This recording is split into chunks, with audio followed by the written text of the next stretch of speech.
ရှမ်းပြည်နယ်အရှေ့ပိုင်းတာချီလိတ်မြို့နယ်မှာမြန်မာနှစ်ဆန်းတရက်မှာမြို့ပေါ်17ရက်ကွက်နဲ့ကြေးရွာများမှာရှေးရိုးရာယဉ်ကျေးမှုအစဉ်လာမပြည့်ဇီဝိတဒါနငါးလွတ်ပွဲအန္တရာယ်ကင်းပေတရားတော်ရွတ်ဖက်ပူဇော်ပွဲနဲ့တက်ကြီးပူဇော်ပွဲများကိုကျင်းပပြုလုပ်လျက်ရှိရာဒီနေ့မနက်ပိုင်းမှာမဲဟုတ်ချောင်းနဲ့အောင်မြတ်ခမ်းမတို့မှာစီကားတိုက်မြိုက်စွာကျင်းပခဲ့ကြပါတယ်ရှေးဥစွာတာချီလိတ်မြို့နယ်မဲရန်ကြေးရွာအုပ်စုမဲဟုတ်ချောင်းကမ်းမှာမြန်မာနှစ်ဆန်းတရက်နေ့အဘိယဒါနာဇီဝိတဒါနာငါးလှုပ်ပွဲကို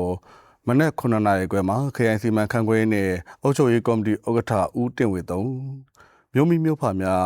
ခရိုင်နဲ့မြို့နယ်အဆင့်ဌာနဆိုင်ရာများခရိုင်မိခင်နဲ့ကလေးနဲ့အမျိုးသမီးရေးရာအဖွဲ့ဥက္ကဋ္ဌဒေါ်လှလှထေးနဲ့အမျိုးသမီးရေးရာအဖွဲ့ဝင်များရက်ကွက်အုပ်ချုပ်ရေးမှုများကငါးသားပေါက်ဖြစ်တဲ့ငဖြန်ငချင်းရွှေဝါငမြချင်းငခုံးမကောင်ရီ2500အားမဲဟုတ်ချောင်းတွင်ကိုလွှတ်ပေးခဲ့ကြပါတယ်။ဆက်လက်ပြီးတာချီလိတ်မြို့အောင်မြတ်ခမ်းမှာအန္တရာယ်ကင်းပေတရားတော်ရွတ်ဖက်ပူဇော်ပွဲအခမ်းအနားကျင်းပရာမြို့နယ်တန်ခါနာယကဥက္ကဋ္ဌနဂါးနှစ်ကောင်ကြောက်တိုက်ဆရာတော်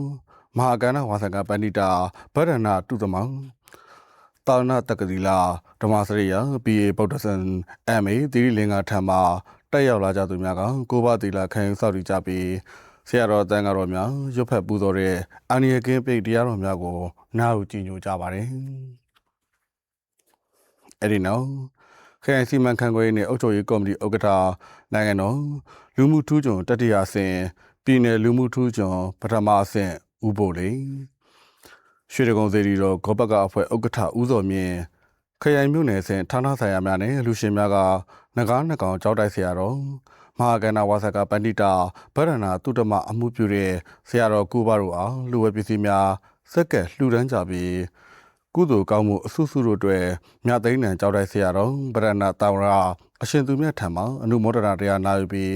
ရေးသက်သုံးချအမျှပေးဝေကြပါတယ်။ဆက်လက်ပြီးတက်ကြီးပူဇော်ပွဲကိုကျင်းပရာအသက်85နှစ်နဲ့အထက်အဘိုးဘွား85ဦးတို့အားခရိုင်စီမံခန့်ခွဲရေးနဲ့အုပ်ချုပ်ရေးကော်မတီဥက္ကဋ္ဌခရိုင်မြို့နယ်အဆင့်ဌာနဆိုင်ရာများအလူရှင်များကကြော့ကဂါ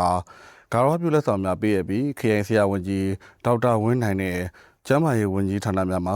ကျန်းမာရေးစောင့်ရှောက်ပေးခဲ့တယ်လို့သတင်းရရှိပါတယ်ခင်ဗျာ။